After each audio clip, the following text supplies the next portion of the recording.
이어서 간추린 소식입니다. 아프리카 돼지열병 중앙사고수습본부는 추석 대비 ASF 방역 대책을 추진한다고 최근 밝혔습니다. 중수본은 추석 연휴 전 한 달간 집중 소독 홍보 기간을 운영해 농장 및 주변을 소독하고 귀성객 대상 농장 방문 자제 등을 집중 홍보할 계획입니다. 또 전국 양돈 농장에 대해 강화된 방역시설의 조기 설치를 독려하고 방역 취약 농장 집중 점검 등 차단 방역을 강화할 방침입니다. 한편 중수본은 GPS 통행량 분석으로 축산 차량 통행이 많은 도로 구간에 대해 소독 차량을 투입하고 거점 소독 시설과 통제 초소를 운영한다고 밝혔습니다. 농협경제지주 축산경제와 전국한우협회는 9월 30일까지 한우 암소 비육 지원 사업 참여 신청을 받는다고 최근 밝혔습니다. 암소를 번식에 활용하지 않고 도축하는 한우 농가에 지원금이나 정액 제공 등 혜택을 제공해 선제적 수급 조절을 추진하는 것이 핵심 내용입니다.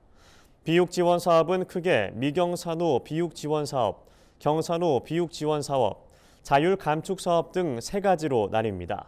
세 사업 모두 지난 3년간 송아지 생산 이력이 없는 농가나 같은 기간 미경산후 또는 경산후를 181마리 이상 출하한 농가, 기존 사업에서 약정을 미이행한 농가는 참여할 수 없습니다. 앞으로는 농민들이 농업 분야 융자 보조 사업을 신청할 때 필요한 농업경영체 등록 확인서를 직접 발급받아 행정기관에 제출하지 않아도 됩니다.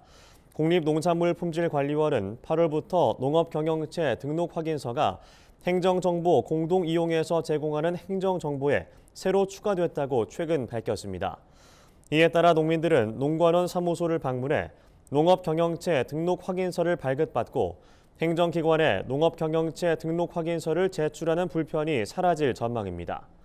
한편 행정정보 공동이용망을 통해 농업경영체 등록 확인서를 이용하려는 공공기관은 이용 목적, 범위 등을 명시해 행정안전부에 신청하면 됩니다. 경상북도는 최근 정부의 저율 관세 할당 도입에 따른 대응 방안을 논의하기 위해 마늘 축산 생산자 단체와 간담회를 가졌습니다. 이날 간담회에 참석한 마늘 생산자 단체는 정부의 마늘 TRQ 수입 계획의 즉각 철회, 마늘 생산자 단체와의 협의를 통한 수급 계획 마련, 경북 마늘 공판장 설립 등을 건의했습니다. 또 축산 생산자 단체는 정부의 수입 축산물 무관세 철회, 사료값 대책 마련 등을 요구했습니다. 이다리 경제부지사는 농가들이 안정적으로 생산에만 전념할 수 있도록 논의된 내용을 가감없이 정부에 전달하겠다고 말했습니다. 농림축산식품부는 수입 커피 원두에 대한 할당 관세 적용 효과가 이달부터 본격적으로 나타날 예정이라고 최근 밝혔습니다.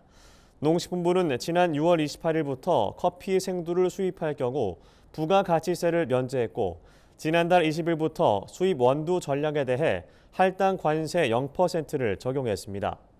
농식품부는 국내 생두 유통량의 약 60%를 책임지는 주요 유통사 5곳이 지난 1일부터 가격 인하 대상과 폭을 늘린 만큼 이달에는 원두 가격이 더욱 하락할 것으로 전망했습니다. 전라남도는 도내 어린이집, 유치원, 초중고교, 대안학교 등 2,400여 곳을 대상으로 친환경 학교급식 식재료비 919억 원을 지원한다고 최근 밝혔습니다. 전남도는 친환경 농산물 식재료 차액 320억 원과 비유전자 변형 식재료 차액 35억 원을 학교에 직접 지원하고 무상급식비 564억 원은 전남도 교육청을 통해 투입한다고 설명했습니다. 친환경 농산물 식재료와 비유전자 변형 식재료 차액 지원은 전남도가 자체 추진하는 특화 사업입니다. 한편 전남도는 학교급식 식재료와 GAP 인증 농산물의 잔류농약 검사비를 지원하고 돌봄 교실을 운영하는 초등학교를 대상으로 과일 간식비도 보조할 방침입니다. 전남 나주시에서 수확한 배가 올해 처음으로 미국 수출길에 올랐습니다. 나주시는 최근 나주배 원예농협 선별장에서 생산자 단체 등이 참석한 가운데 조생종 수출배 식기 행사를 개최했습니다. 이번 수출 물량은 지난해와 비슷한 70여 톤이며 올해 나주배 수출 목표량은 총 2,300톤입니다. 나주시는 이번 수출 품목인 원황에 이어 국내에서 육종한 배도 수출할 계획입니다. 아울러 수출 포장재와 물류비, 해충 포획기 등을 농가에 지원하고 나주배 수출 전문단지 육성 등 수출 확대에 노력하겠다고 설명했습니다. 경상남도 농업기술원은 최근 화훼연구소에서 육성한 국화, 옐로팝 등 5품종이 품종보호권을 획득했다고 밝혔습니다. 해당 품종은 모두 꽃의 형태가 공처럼 둥글고 방울 리본처럼 생긴 것이 특징입니다. 연 노란색의 옐로팝과 연 분홍색의 해피팝은 은은한 파스텔톤 색상으로 꽃꽂이용이나 꽃다발의 활용도가 높습니다. 이들 품종은 지난해 2월 품종 보호 출원을 마쳐 농가에 보급됐습니다. 경남도 농기원은 앞으로도 품종 보호권 획득과 함께 농가 보급을 확대해 화훼 농가의 품종 사용료 부담을 낮추는 데 기여하겠다고 전했습니다.